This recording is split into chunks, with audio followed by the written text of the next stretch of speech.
एक और राज्य में भाजपा की हालत हुई खराब।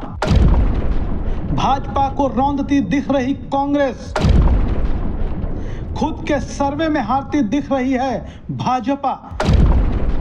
सहयोगियों के साथ सत्ता में आने जा रही है कांग्रेस।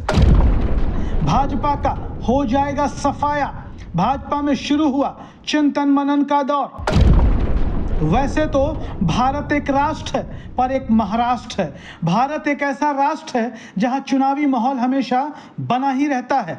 अभी अभी लोकसभा के चुनाव बीते हैं, लेकिन एक बार फिर से चुनावों की आहट शुरू हो गई है। देश के 4 राज्यों में विधानसभा के चुनाव होने वाले हैं। इन्हीं में से एक राज्य है महाराष्ट्र।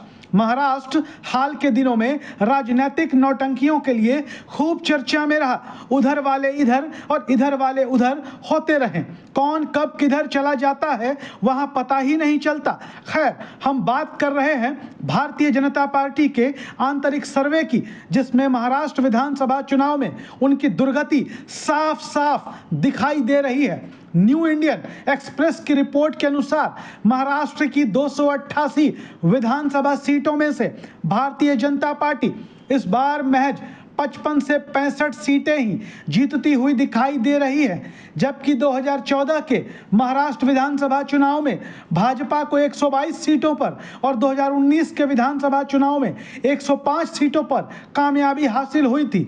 महाराष्ट्र विधानसभा चुनाव को लेकर तैयारियां इस समय जोरों पर हैं। सीएम एकनाथ शिंदे को लगता है कि वो भारतीय जनता पार्टी के साथ मिलकर एक बार फिर से सत्ता में वापस आ जाएंगे, लेकिन सर्वे रिपोर्ट बता रहे हैं कि भारतीय जनता पार्टी की सरकार बनाने की हड़बड़ी से महाराष्ट्र की जनता खुश नहीं है।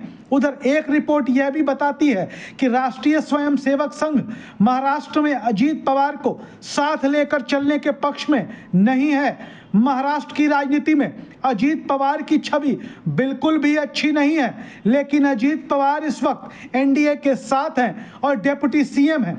आरएसएस के मुखपत्र ऑर्गेनाइजर ने हाल ही में अपने एक आलेख में साफ किया था कि लोकसभा चुनाव में महाराष्ट्र में भारतीय जनता पार्टी के खराब प्रदर्शन की वजह अजीत पवार का साथ आना था। इस रिपोर्ट के सार्वजनिक होने के बाद अब कांग्रेस खेमे में बल्ले बल्ले का माहौल है।